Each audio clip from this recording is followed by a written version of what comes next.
journal vous est offert par le FPI, Fonds des promotions de l'industrie, votre partenaire privilégié pour la réussite de vos projets.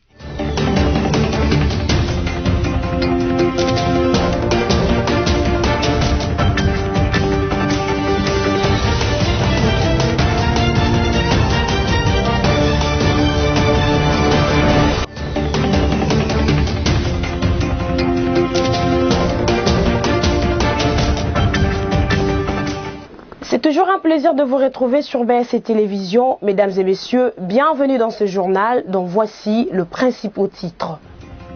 À la une de ce soir, le Premier ministre a fait d'une pierre plusieurs coups à son arrivée dans la province de Kwango le mercredi 19 août 2020.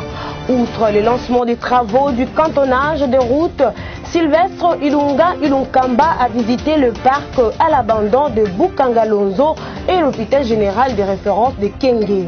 Et puis la chef du quartier Nkafu dans la commune de Kadutu à Bukavu au Sud Kivu, Christine Azanga Matazi est suspendue de ses fonctions par le bourgmestre de cette commune pour une durée de 3 mois. Enfin, mort depuis le 11 avril 2020 en France, de suite d'un accident vasculaire cérébral, Edouard Kodjovic Kodjo, dit Edem Kodjo, a reçu ses obsèques ce jeudi 20 août 2020 à Lomé, la capitale du Togo. Encore une fois, bienvenue dans ce journal. Le Premier ministre a fait d'une pierre plusieurs coups à son arrivée dans la province de Kwango le mercredi 19 août 2020. Outre le lancement des travaux du cantonnage des routes, Sylvestre Ilunga Ilunkamba a visité le parc à l'abandon de Bukangalonzo et l'hôpital général de référence de Kenge. Ici, il a remis divers équipements et matériels de prévention contre la maladie causée par le coronavirus Covid-19. Les détails avec Espérance Lovono. Le Premier ministre Sylvestre Ilunga Ilunkamba est en visite de travail depuis mercredi 19 août 2020 dans la province du Kwango. Le chef du gouvernement a commencé par l'inspection du parc agro-industriel de Bukangalonzo, accompagné des ministres de son gouvernement. Il a fait un constat amer, des tracteurs neufs non utilisés, des épandards pas volés et des tonnes d'ingrédients chimiques abandonnés durant cette visite du parc de Bukangalonzo. Sylvestre Ilunga Ilunkamba a procédé aussi à la cérémonie du lancement des travaux d'entretien des routes des dessertes agricoles par le cantonnage manuel. Le coût total de ces travaux équivaut à 2 millions de dollars américains. Pour clore sa visite de travail à Kenge, le Premier ministre s'est rendu à l'hôpital général de référence de Kenge et a remis un lot important des équipements, notamment des matelas et du matériel de prévention contre la pandémie de la Covid-19. Situation épidémiologique en République démocratique du Congo. Aucune personne n'est sortie guérie des centres de traitement de la Covid-19 mercredi 19 août 2020. C'est ce qu'indique le bulletin de la riposte de ces jours qui rapporte 16 nouveaux cas parmi les cas confirmés de la journée de mercredi. Liévin Zolo signe ce reportage. 16 nouveaux cas confirmés de la Covid-19 ont été enregistrés en RDC ce mercredi 19 août, annonce le comité multisectoriel de la lutte contre la pandémie. Ces cas se répartissent comme suit: 12 à Kinshasa et 4 au Nord Kivu. 398 échantillons ont été testés. Un nouveau cas de décès parmi les cas confirmés est aussi rapporté. Aucun patient n'a été déclaré guéri parmi ceux suivis dans les hôpitaux, tout comme à domicile.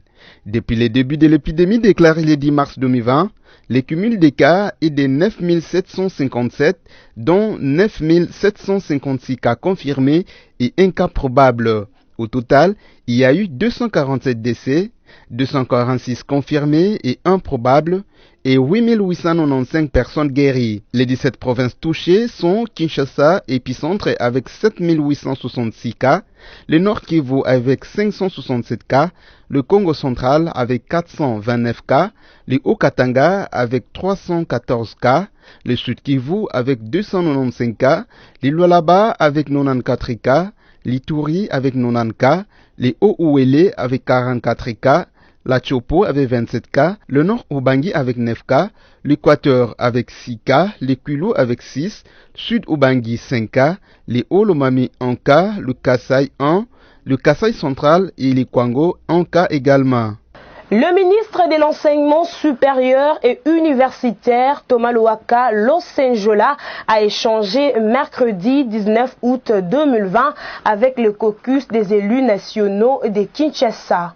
Au centre de leur rencontre, la reprise progressive des cours dans tous les établissements supérieurs de la ville de Kinshasa. Les détails dans ces reportages signés Espérance Lovuno. Thomas Louaka Losenjola, ministre de l'Enseignement supérieur et universitaire, a échangé mercredi 19 août 2020 avec les caucus des élus nationaux de Kinshasa. Au centre de leur entretien, à la reprise de cours dans tous les établissements de la ville de Kinshasa. Leurs préoccupations ont porté sur l'application des mesures barrières par les étudiants à des différents établissements supérieurs, car la maladie de la Covid-19 est bien réelle. Ils sont donc sortis de cet entretien satisfaits et rassuré par les propos du patron de l'ESU. Godard Motemona, député provincial et président du caucus des élus nationaux de Kinshasa, appelle ses collègues à soutenir et accompagner les actions que mène le numéro 1 de l'enseignement supérieur et universitaire. Par ailleurs, les professeurs de l'Université pédagogique nationale UPN interdisent aux chefs de travaux et assistants de dispenser les cours aux étudiants et endurcissent leur mouvement de grève jusqu'à ce que le gouvernement réponde favorablement à leurs revendications. Cette décision a été prise mercredi 19 août 2020 par l'association de professeurs de l'UPN, APUPN en sigle. Abordant cette question des grèves dans les universités, le ministre de l'ESU a également expliqué aux représentants de Kinois à l'origine et l'évolution de ces phénomènes qui consistent en manque à gagner. Les 3 rendez-vous électoraux auxquels les Congolais ont répondu en 2006, 2011 et 2018 ont été marqués par des crises avant et après le scrutin. Dans l'objectif brandi de libérer les élections des facteurs de crise, 12 parlementaires ont pris l'initiative de la réforme de la politique électorale via un modus vivendi entre les forces politiques. Cependant, il y a des vérités qui donnent corps à l'enjeu des élections en République démocratique du Congo que les forces politiques doivent avoir dans leur tête. Découvrons ces vérités avec cette réflexion de la rédaction que vous rend Sami Bossongo. La RDC se trémousse depuis peu au rythme de la démarche d'un groupe de parlementaires qui s'investissent pour la réforme de la politique électorale par le biais d'un consensus entre forces politiques. Cette initiative est présentée soit comme le seul sentier susceptible de nous mener en séjour vers l'organisation des élections en moindre coût, soit comme un appel à la responsabilité dans l'objectif de sortir la nation du cycle infernal où les crises électorales conduisent le pays 2 ans avant et 2 ans après les élections, affirmant libérer les élections des facteurs de crise. Cependant, il ne demeure pas moins vrai qu'il est des vérités liées aux élections que les Congolais doivent absolument maîtriser. Ces vérités déterminent l'enjeu des élections en RDC ou dans les pays du tiers-monde en général. Le néocolonialisme est fini, la place a historiquement été accordée au néocolonialisme dans lancée impérialiste d'ex-puissance coloniale dans la donne mondiale de la paix, décolonisation où les lois sur le respect des indépendances des pays sont toutes élaborées par les Nations Unies. Au lieu que les colonialistes soient présents dans l'état victime pour le diriger à leur guise, ils préfèrent depuis recourir au service des marionnettes. Celles-ci agissent contre leur pays en lieu et place des néocolonialistes. Étant donné que la démocratie est brandie comme moyen civilisé d'alternance politique aux têtes des États, il n'est plus question de procéder par des coups d'État pour remplacer les régimes dans le pays du tiers-monde. La sociologie de l'impérialisme dévoile qu'il est mis en place des gouvernements valets de l'impérialisme qui sont des appareils de contrainte d'un type nouveau et qui sont administrés par les mercenaires, hommes et femmes formés dans les centres du capital financier hégémonique. Ces mercenaires accèdent au pouvoir par des coups d'État organisés, financés par des sociétés multinationales ou des services étatiques comme la CIA et les autres services de pays occidentaux. La principale, sinon l'unique mission de ces appareils de contrainte est de garantir la sécurité nationale du travail de l'homme, des sociétés multinationales et le capital financier du centre, gouvernant par l'arbitraire. De nos jours, ces appareils de contrainte se reproduisent à travers des élections truquées, financées et soutenues par les États puissants. Par ailleurs, d'après les révélations de Wikileaks, les États-Unis sont l'État voyou et cybercriminel numéro 1 de la planète, dont le monstrueux réseau d'espionnage, financé à la hauteur de centaines de milliards de dollars en impôts, utilise des postes diplomatiques pour dissimuler leurs activités et celles de leurs alliés pour, entre autres, soit influencer, soit renverser des élections à travers le monde. Il est lieu de comprendre que les USA influencent les élections pour qu'elles donnent des résultats conformes à leurs attentes et à celles de leurs alliés, et qu'ils renversent les élections si elles ont donné des résultats non conformes à leurs attentes et à celles de leurs alliés, d'où certaines crises liées aux élections. Vu les grands poids géostratégiques de la RDC, les élections au Congo ne peuvent qu'intéresser les USA et alliés, d'où la délicatesse avec laquelle toute matière liée aux élections dans ce pays doit être abordée. Il ne faut pas que la démarche de ces parlementaires soit un moyen de favoriser le contrôle de la politique électorale du Congo et d'orienter la politique électorale de la RDC vers les intérêts des USA et alliés. Si la politique électorale du Congo est acquise aux visées des USA et alliés, l'espérance pour la jouissance par les Congolais au niveau voulu de leur richesse naturelle sera renvoyée au diable vauvert ou au calendrier grec. Pareil avec la volonté de partenariat gagnant-gagnant qu'affiche Félix Tshisekedi ou la boutade républicaine d'Étienne Tshisekedi, à savoir le peuple d'abord. Ceux qui seront en poste dans les institutions par les élections, travaillant pour élaborer les lois en fait d'exploitation minière et des investissements, plus en faveur des intérêts occidentaux que ceux des Congolais. 7 groupes de bandits à main armée qui sèment la terreur dans les provinces du Lualaba et du Haut-Katanga ont été présentés mercredi 19 août 2020 au gouverneur du Lualaba, Richard Moyège, qui a promis la poursuite de telles actions. Je sais qu'Alamba nous en dit plus. Il y avait au total 7 groupes de présumés bandits à main armée qui ont été présentés mercredi 19 août 2020 au gouverneur de la province du Lualaba, Richard Mouyej Manguez-Mans. Ce réseau de malfrats bien organisé opérait dans les villes de Kolwezi, Lubumbashi et Kasumbalesa. C'est donc la bonne collaboration entre le service des sécurités du Lualaba et du Haut-Katanga qui a permis de mettre la main sur ces inciviques qui ont plusieurs fois volé, violé et tué. Parmi ces malfaiteurs, de jeunes filles et des femmes qui leur viennent en aide dans leurs opérations. Chaque groupe a été présenté avec ses faits infractionnels propres, comme celui qui a tué un sujet chinois dans la cimenterie des Kagilou. Richard Mouyej Manguez-Mans a salué la bravoure et l'efficacité de forces de l'ordre tout en promettant que la chasse aux malfaiteurs va continuer. Je voudrais saisir cette occasion pour dire merci au gouverneur du Haut-Katanga, mais aussi saluer cette coopération entre nos deux provinces, le Haut-Katanga et le Lualaba. Les voyous qui sont là doivent nous aider à démanteler tous les réseaux. Nous n'allons pas nous fatiguer, nous n'allons pas arrêter les enquêtes, on doit poursuivre ces enquêtes. Raison aussi pour laquelle je tiens à remercier sincèrement les responsables de nos services, les commandements FARDC, PNC et nos troupes. Pendant que nous dormons, ils sont dehors en pleine nuit parce qu'ils tiennent à ce que nous puissions avoir la quiétude. J'aimerais, souvent c'est eux qui nous applaudissent, mais je voudrais qu'on les applaudisse aussi. Notez parmi les munitions récupérées qu'il y a 12 armes et 270 cartouches retrouvées dans leur cachette. Jean-Tini Ngobila, gouverneur de la ville de Kinshasa, a rendu une visite de réconfort le mercredi 19 août 2020 à la famille de 2 frères jumeaux brûlés à Kinzanvwete dans le Congo central. Alice Kabango. Le gouverneur de la ville de Kinshasa, Jean-Tini Ngobila, a réconforté le mercredi 19 août 2020 à Kinkole la famille de jumeaux brûlés vifs dans la province du Congo central à Kinzanvwete. Le premier citoyen de la capitale a échangé pendant 1 heure avec le parent de jumeaux victimes. Jean-Tini Ngobila a rassuré avoir chargé son ministre des Affaires sociales et personnes vulnérables, Laetitia Kabamba, de suivre de près ce dossier avec la famille. Le successeur d'André Kimbuta a aussi laissé une enveloppe aux parents de jumeaux en guise de soutien.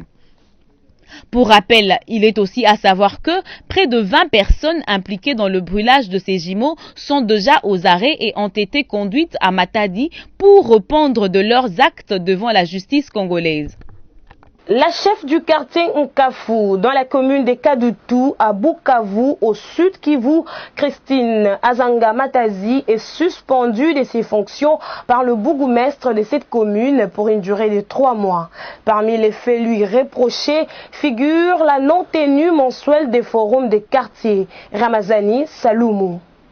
Le chef de quartier Kanfu dans la commune de Kadutu, Christine Azanga Matazi, suspendu de ses fonctions pour une durée de 3 mois par les bourgmestres de cette commune, Mouyole Kachama Bekao. L'autorité communale justifie cette décision par les non-tenues mensuelles de forum des quartiers, l'absence de bulletins d'information sur un certain nombre de cas d'insécurité dans les quartiers ainsi que les absences régulières aux réunions des conseillers communaux de sécurité.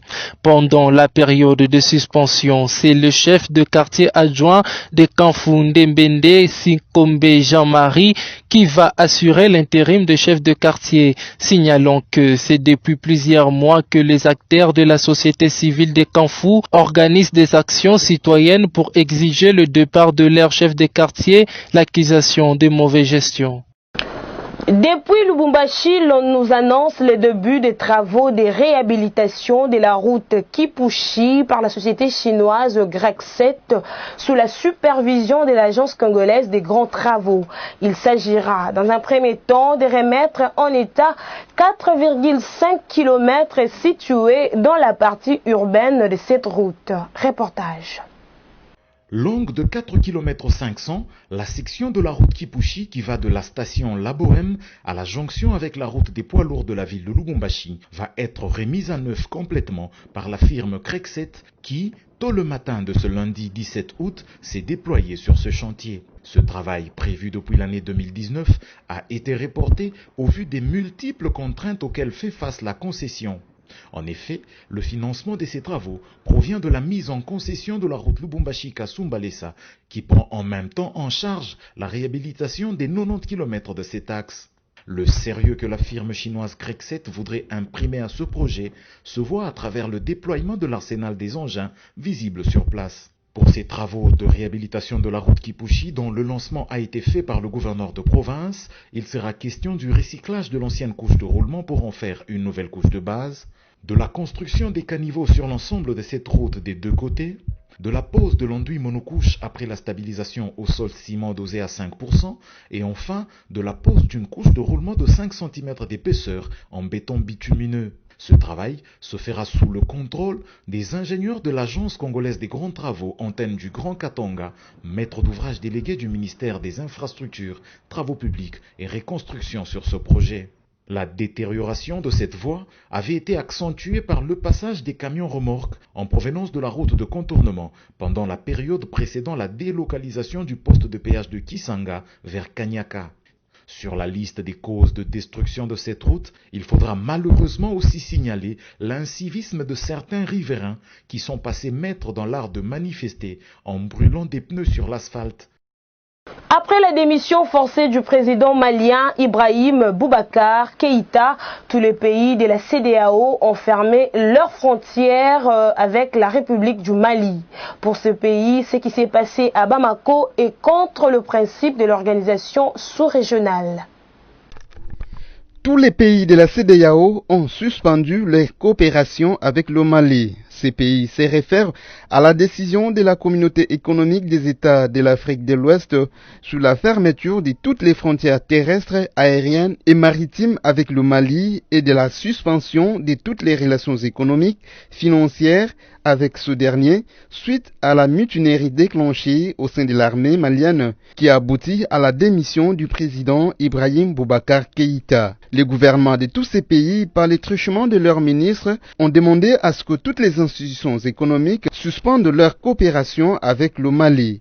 À cet effet, les ministres de ces pays ont instruit toutes les administrations financières publiques sur le territoire national, toutes les banques et les établissements financiers sur le territoire national À cet fait, tous les ministres de l'économie de ce pays ont instruit toutes les administrations financières publiques sur leurs territoires nationaux, toutes les banques et les établissements financiers sur leur territoire, toutes les sociétés de gestion et d'intermédiation et les sociétés de gestion d'organismes et de placement collectif en valeur mobilière sur les territoires nationaux et enfin toute autre institution et acteur du marché financier sur leur territoire à faire respecter cette décision en vigueur à dater du mercredi 19 août 2020. De son côté, l'Union africaine demande aux militants de libérer immédiatement le président Ibrahim Boubacar Keïta. Les Nations Unies, qui ont également penché sur cette question, ont demandé au retour du calme dans le pays et que la population vague librement à leurs occupations. Et puis, page noire dans ce journal, mort depuis le 11 avril 2020 en France de suite d'un accident vasculaire cérébral. Edouard Kodjovic Kodjo, dit Edem Kodjo, a reçu ses obsèques ce jeudi 20 août 2020 à Lomé, la capitale du Togo. Samy Bossongo nous donne plus de détails dans ses reportages. Obsèques ce jeudi 20 août à Lomé, la capitale du Togo, de M. Edem Kodjo.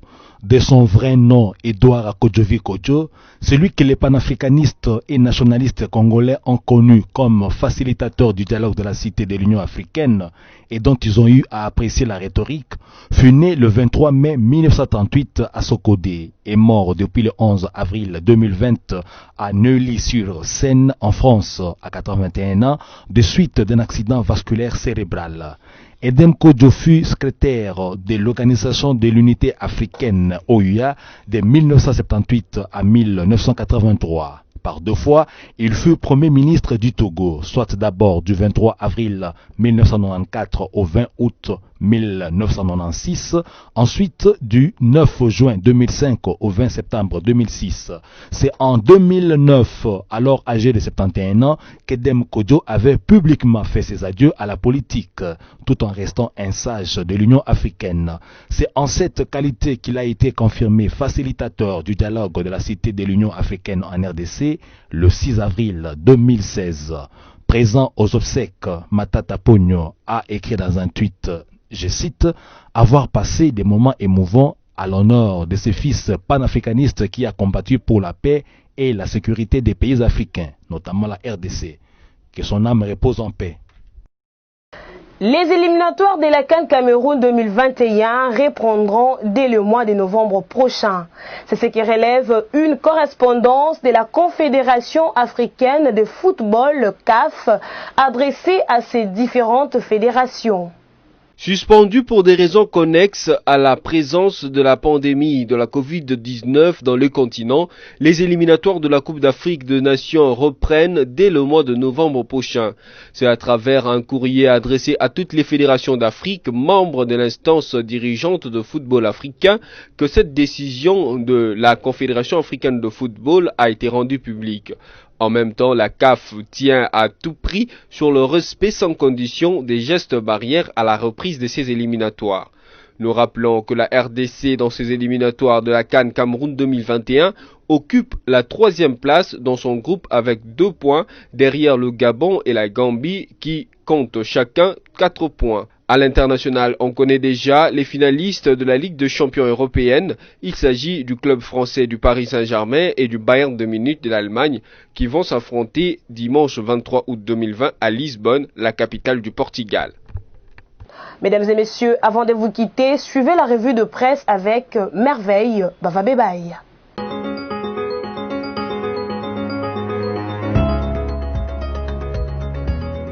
Bonsoir fidèles téléspectateurs et bienvenue à la revue de presse de ce jeudi 20 août 2020. Tout d'abord cette nouvelle que rapporte l'agence congolaise de presse ACP, la première dame de la RDC promet de réhabiliter les centres féminins Maman Mobutu. La première dame de la République, Denise Nyakeru Tshisekedi, a promis de réhabiliter les centres féminins Maman Mobutu dans les tout prochains mois à l'issue d'une visite qu'elle a effectuée mardi au sein de cette structure à la 13e rue dans la commune de Limete. La première dame envisage de revêtir de sa plus belle robe d'antan ce centre à l'abandon depuis des années, une manière de saluer la mémoire de son initiatrice Marie-Antoinette Mobutu. Délaissé, ce centre est l'une des références en matière de prise en charge et d'encadrement des femmes et jeunes filles en vue de leur autonomisation. À ce jour, les discussions sont déjà très avancées avec certains partenaires pour un appui à la réhabilitation de ce centre, indique le quotidien. Prenons à présent ces titres de Radio-Okapi.net. Kinshasa, culte en faveur de Vital Kamerhe ce jeudi sur Triomphal. L'Union pour la Nation congolaise UNC réitère son appel lancé au chef de l'État pour son implication afin que son directeur de cabinet, Vital Kamerhe, puisse bénéficier d'une justice équitable. Dans une déclaration de presse, mercredi 19 août, le chargé de communication de l'UNC, Tochumani Kisombe, a estimé qu'en cas de mauvaise administration de la justice, le président peut intervenir en tant que garant d'un bon fonctionnement des institutions. Ce dernier a ajouté en vue d'obtenir toujours la libération des Kamerhe, les partis organisent ce jeudi à l'espace du terrain Triomphal un rassemblement de prière avec tous les membres de l'UNC et les sympathisants d'une justice équitable. Et puis terminons avec Deskeco.com qui note les propos de George Clooney: quand des gouvernements ferment les yeux, des crimes organisés et les financements du terrorisme seront toujours florissants. Dans un rapport publié ce mercredi, The Century, l'ONG fondée par George Clooney et John Prendergast, pointe du doigt la Corée du Nord qui, selon l'organisation, a exploité de vulnérabilités présentes dans certains parties du secteur bancaire de la RDC afin d'accéder au système financier mondial. Tout cela a dans le but, dit-elle, d'échapper aux sanctions internationales visant à interrompre son programme d'armement nucléaire. Ces rapports expliquent la façon dont deux ressortissants nord-coréens, par le biais de leur entreprise Congo Icon, ont ouvert un compte bancaire libellé en dollars américains en RDC, leur permettant d'accéder ainsi au système financier international. Les deux hommes ont entrepris des projets de construction dans le pays, dont des statues. Ça sera tout pour ce soir, merci de nous avoir suivis.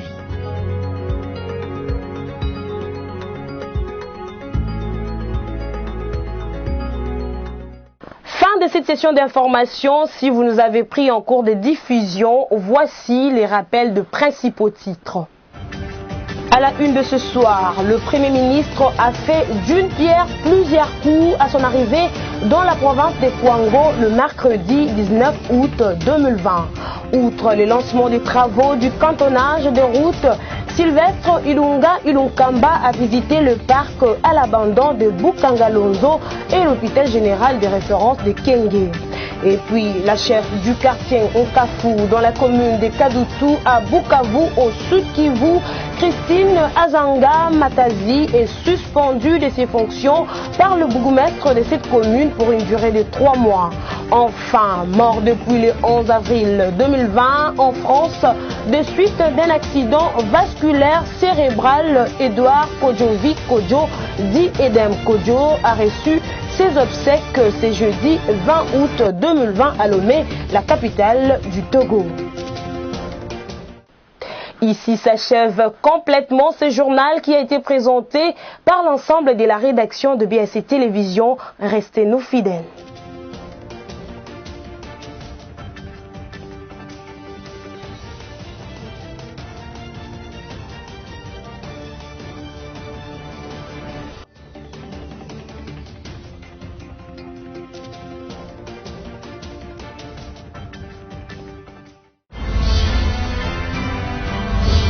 Ce journal vous a été offert par le FPI, Fonds des promotions de l'industrie, votre partenaire privilégié pour la réussite de vos projets.